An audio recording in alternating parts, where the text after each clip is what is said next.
Hey everyone, I'm Kevin with Squatch. In this video, I'll walk you through the assembly and installation of our headache rack MOLLE panel on our Ranger XP 1000.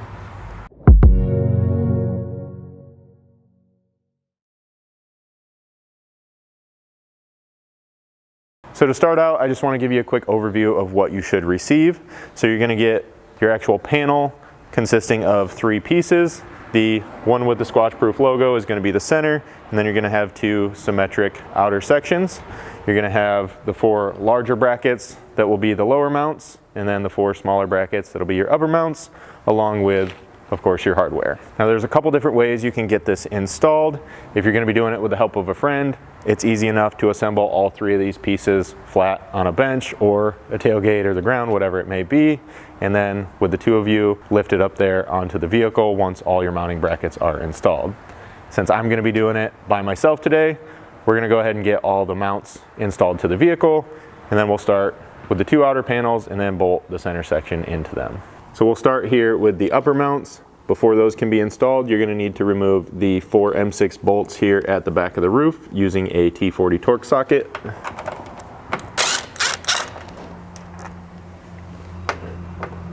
Then you can find the upper mounting bracket. These are going to step kind of down and back, making sure that the pre-installed nut is here on the lower mounting surface. After that, you'll find the long M6 button head bolt, and then on the back side of the bracket, install the provided nylon spacer. And then this whole assembly can be reinstalled into that factory threaded hole up here on the cage. And then when you're installing these, for now, you'll just want to leave them a little bit loose so that we have some compliance as we're getting the headache rack MOLLE installed here to the vehicle.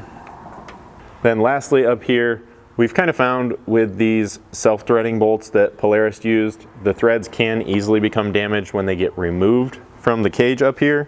So we also provided you with a serrated flanged M6 nut that can be installed here to the back side of that long M6 bolt in the case that those threads become damaged, or just as a secondary precaution, you can go ahead and install those. Now with that being said, you're going to receive both M6 and 1/4-20 serrated flange nuts that are going to look very similar. The smaller diameter nut is going to be the M6. Now the installation process for the remaining 3 will be the same all the way across the top here, and then we can move on to the lower mounts. So your first mount location is going to be here, as well as this outermost hole all the way over on the driver's side. In each of these holes you should find one of these OE plastic panel clips. To get those removed, you can either use a flathead screwdriver to kind of pop the center under this little edge here, or what works really well is a set of these automotive panel clip pliers that allow you to just get in, pull the center free, and then you can get under the rest of the clip and pull that out from this hole in this panel as well. Once that's removed, you'll need, of course, the lower mount, as well as one of these 3/4 long 1/4-20 button heads and one of the 1/4-20 serrated flange nuts. The bolt can simply be slid into the lower slot here on the mount, and then these are going to step up and out, and your panel will bolt to, again, a pre-installed nut here on the bracket. You can slide this in place on that hole, and then reaching through behind the seat, you can install the nut to the back side of that. You can grab a 5/32 hex to begin tightening these up. And again, it's a pretty good idea to leave those just a little bit loose, again, for compliance when we mount the actual panel. Now what you're going to find here for your center 2 mounting brackets is going to vary a little bit, and what we've determined so far is that the XPs seem to have these Torx head fasteners here, where the non-XPs seem to have clips in these locations that you can kind of see on this one, marked with a little bit of a molding dimple or recess, if you will, there. So for those of you with an XP or with these Torx fasteners specifically, you'll find the 2 center ones, and again, using your T40 from up top, you'll remove each of those. And then simply reusing this factory fastener, you can get your lower mounts installed into those bolt hole locations. Then for those of you that are not equipped with these Torx head fasteners and just have the plastic clips along here, you'll just want to find 2 symmetric mounting points, likely these 2 here, that you can remove the clip and install the bracket using the same procedure as we did on those outer 2 with the 1/4-20 button head bolts and nuts on the inside. Now you can grab one of your outer panel sections.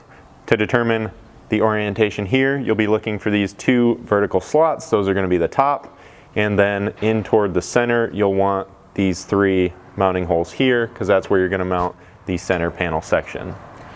Once you figured that out, simply place this over top of the mounts and grab the 1/2 inch long 1/4 20 button heads to start securing that in place. And then same thing down here at this bottom corner. It's just one of the 1/2 inch long 1/4 20 button heads. Again, leaving all of this a little bit loose until we get the remaining panel sections in place and get everything centered up. And now that we've got to this point, I will mention to you that if for whatever reason it suits your needs to run just the outer two sections and leave that center out of there for visibility or whatever the case may be, you can simply move one of these lower mounts over into this clip location here, secure the bottom of each of these panels with that. You'll have 4 mounting points for each of those, and that'll be simple and secure as well. With both of the outer sections in place, we can grab the center panel, of course logo down here at the bottom, and then just 1/4 20 button heads through the mounting holes here, along with serrated flange nuts on the back are what's going to hold that in place.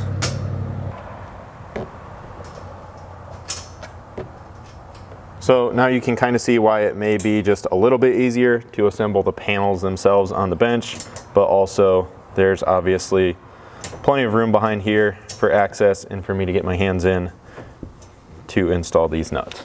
With the 6 bolts and nuts in place to hold the center section, you can come down here to the bottom now and secure the panel to the lower mounts, again with 1/2 inch long button heads through these lower slots. At this point, you should have all your hardware in place loosely, and we can begin to tighten things up. We'll start with the 6 perimeter bolts here in the center panel section, and this is just a 5/32 hex. If for whatever reason those nuts don't grab on the back side, you can grab a 7/16 wrench to hold those. And once you've done that, you can kind of center up the entire panel here over the back of the vehicle and the back window and tighten the remaining brackets and hardware. Just remember, these button heads are not entirely the same. Those were M6 up here, so you'll want a 4mm hex for those, and then just the same T40 down at the bottom and 5/32 for the rest. So once you get that centered up, tighten all your hardware, this installation is complete and you've got a nice new place for some added gear storage as well as some additional rear window protection. And then another thing to note, your dump bed is still going to remain fully functional with this panel installed. So if you guys have any questions at all about this product, this installation, or anything else we offer here at Squatch Proof, don't hesitate to reach out to us. You can send us an email at info@squatch-proof.com, or you can always give us a call at 269-323-1162.